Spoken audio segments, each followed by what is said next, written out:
Sage Wanderer here, coming at you from my shotgun shack in the Texas Outback. My phone's dead, so we're getting the laptop version. I know you guys don't like the audio on here, but bear with me and try to move past that because I want to talk about Civil War. That's right, Civil War. I've been talking about it for 2 years, and finally now people are starting to listen. Old Sage has been blowing the whistle. The sky is falling. Hey, the British are coming. Somebody do something. And nobody's listening. But now, finally, since Trump used those terms, the leftist mockingbird media has finally gotten the news, and they're panicked. They're panicked that we're threatening this. And really, what's the difference between a threat and a warning? A warning is meant to head something awful off at the pass. If I'm warning you, hey, the track is gone up there, and if you don't stop this train, you're going to derail it and kill everybody. The left would have you believe that I went, hey, I'm going to derail the train and kill everybody.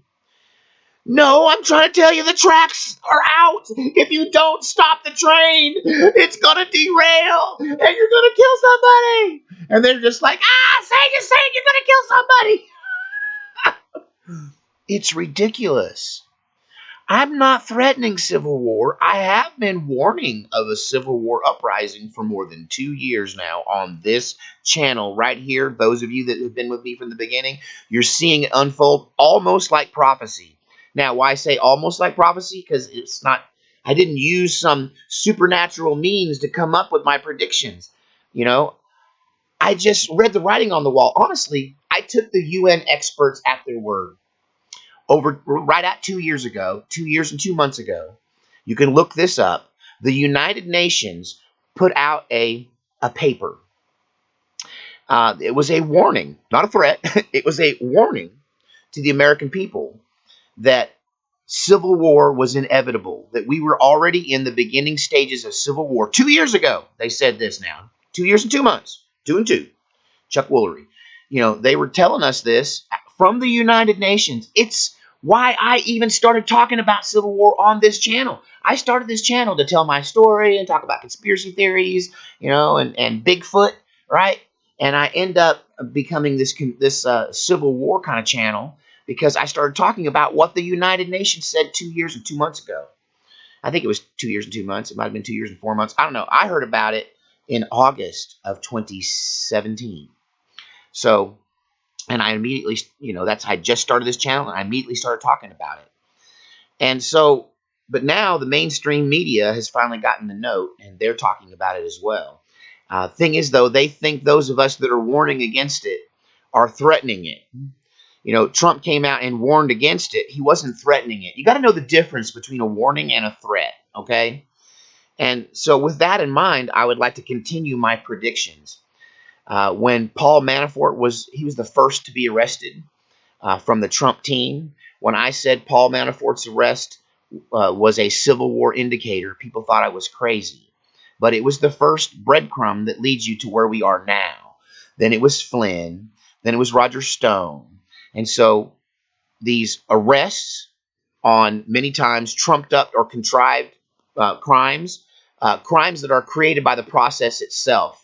In other words, if you interview me and you ask me what my favorite donut is, and I say it's glazed, and then you produce a tweet from 2016 where I said my favorite donut in the world was maple bacon.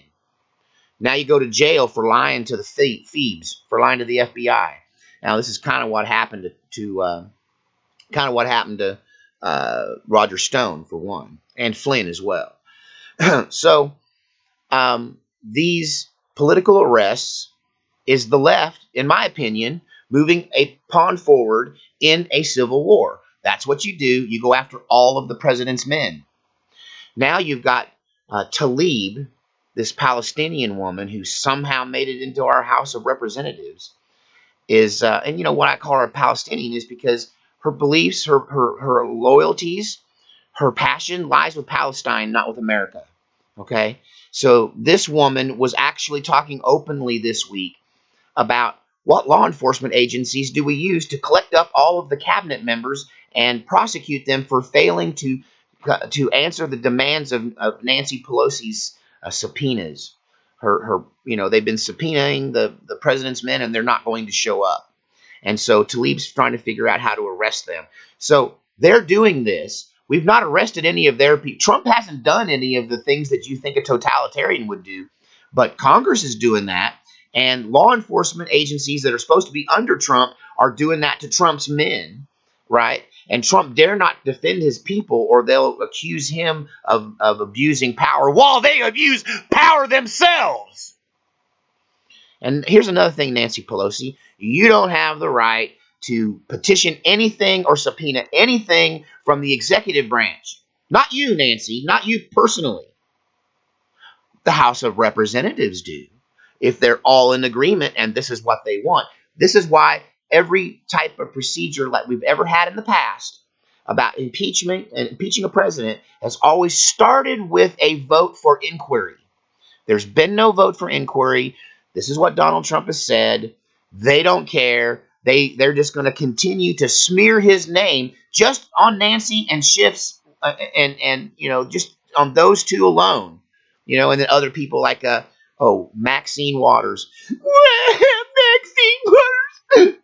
She was actually crying on TV the other day about how it's so awful out there, and the Trump supporters are so terrible that she can't even go to the grocery store. While she herself, in recent memory, it was not that long ago, was calling for all of Trump's cabinet members to be harassed by people if they try to go to the grocery store. Hey, that sounds like karma slap. Karma slap. She got slapped with some karma there. You wanted to do that to the cabinet members. Now you can't go to the store without security. Well, I guess you shouldn't have called for that kind of behavior to begin with. Now you're suffering from it yourself.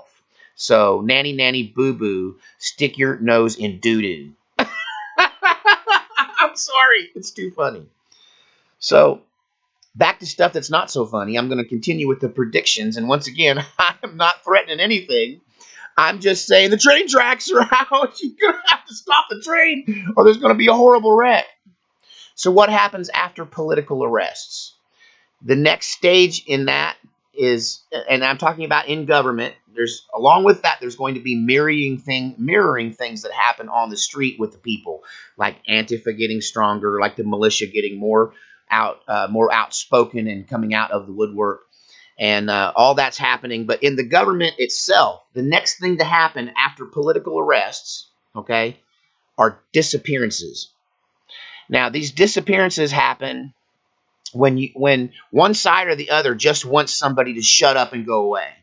They're not interested in any kind of justice. They're not interested in any kind of due process. They just want this guy to, like he's never been born. Like they just want him to go away. Okay? This happens in every civil war. This happens in every revolution. This happens especially in communist revolutions. People just wake up with a group of men standing over their bed, and the next thing you know, they're in some kind of secret garage somewhere getting their fingernails pulled out by the stubs, or they're getting electroshock.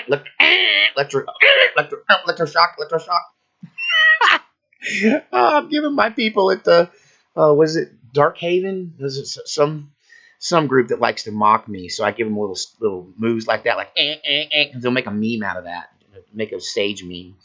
I don't care. Anyway, but yeah, what happens is people just start disappearing. Now, since it seems to me like the people on the left are making all the moves, the leftists are the ones that are trying to destroy our First Amendment rights and telling us we can't stand in the public square in Portland and pray. We can't go to Portland and pray anymore. No prayer in Portland unless you're Satanist. They'll be burning churches next. You wait and see. Antifa's next move is to start burning churches. They hate Christians so bad. They hate us so bad. So, our First Amendment is being destroyed. Beto's coming after our Second Amendment. Beto and Kamala, all those people want an assault weapons ban, and they'll take them by force if they have to. And I think they have to. I'm just saying, you'll have to. I'm not going to comply. You'll have to. So, they're after our Second Amendment. Our Fourth Amendment rights have been so stripped away. They're watching us. They're listening to us. We got all of these infractions, that aren't being answered. All of this corruption. You know what? What does the Hillary Clinton email and Biden scandal have in common? What's the common denominator between those two things? Well, WikiLeaks exposed Hillary Clinton's what's the word I'm looking for? Unethical behavior in how she dealt with Bernie Sanders, and that's why she lost the election. Okay, that's it. And so they think that's election meddling. To them, election meddling is shining the light on their evil so people can see it. That's meddling in the election, I guess. So Trump's guilty of some kind of treason because he's asking these foreign governments to help him shine a light on Biden's corruption. So all of this corruption, right, is they're desperately defending it, and that's what's going to lead to a civil war because they're just going to get more and more abusive in violating our rights. So what happens is that the next move for them is to make some of us disappear. People like they made, well, for instance, they've already done a disappearance. Like they made Alex Jones disappear. Oh, I said his name. I usually call him AJ. They made AJ disappear from Twitter, disappear from Facebook, disappear from YouTube, disappear from the internet. You have to go to his site if you want to see him now. That's Infowars.com, so that you guys know. Infowars.com/show will still get you Alex Jones every day, just like usual. But they electronically disappeared him. The next move after electronic disappearances is to actually shut their mouths, is to actually put them in a white van, take them out, tie them up, and I'm sorry, I had to give the boys a meme. But yeah, so what happens though when that starts to go the other way? I mean, could we see CNN personalities disappear? And who makes them disappear? It's typically non-governmental paramilitary organizations. So if people on our side just disappeared, if somebody made Alex Jones disappear, it's either going to be someone in the deep state who's working outside of their authority, or it's going to be somebody like Antifa. Now, he's kind of a hard target because he's like me. He's looked into the future and he sees where all of this goes, and he's understood all along. They could just disappear him. That's how you make people shut up when they won't shut up, is you disappear them. But that could go both ways, you know. Extreme elements of the right could decide to make people on their side who are like Alex Jones shut up and disappear. So when we start to see these disappearances of known people, activists, members of the press, um, that's the next phase after arrests. You have arrest, false arrest, attempts at arrest, which usually will involve some kind of shootout or narrow escape, or if they'll just get arrested, right? So you have these seizures of people through twisting the law and manipulating things to make it happen. And then you also have these just totally illegal, you know, paramilitary abductions. So that's some things to look for in the future. This civil war isn't going to be like other civil wars. It's really more like a war of attrition. It's going to be like a civilian war instead of a military war.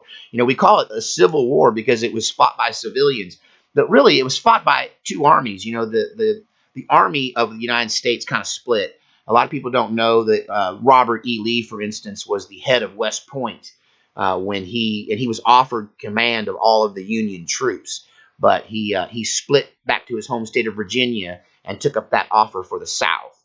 So, you know, I don't know that this is going to be like that, where our military splits, maybe eventually, but there's going to be years of this bloody attrition where paramilitary groups, and so you might call them terrorist groups. I mean, that's what one side will call the other side terrorist groups. And you know, there's going to be terrorist groups on both sides, I suppose, doing these illegal abductions. But that's probably what we're looking forward to, unfortunately. Once again, this isn't a threat. It's a warning. The train tracks are out. If you keep driving the train and pouring coal in the motor, you're going to end up turning the train over and hurting a whole bunch of people. I wish they would just listen to me and freaking stop it. Just stop it. Stop making up lies about our president. Stop trying to get him arrested and start trying to run this country, Congress people. What's wrong with you? We didn't send you up there to get Trump. What do you think that's what that was? These people just want clean water, right? They just want jobs. You know, they just want proper medical care that doesn't cost them an arm and a leg. They don't want to have to get married just so they don't have to buy Obamacare. Listen, we got to do something to save our country. And the best thing we can do is just continue to shine this light. But darkness is coming. I'm not threatening, I'm just predicting. But my real prayer is that God saves our republic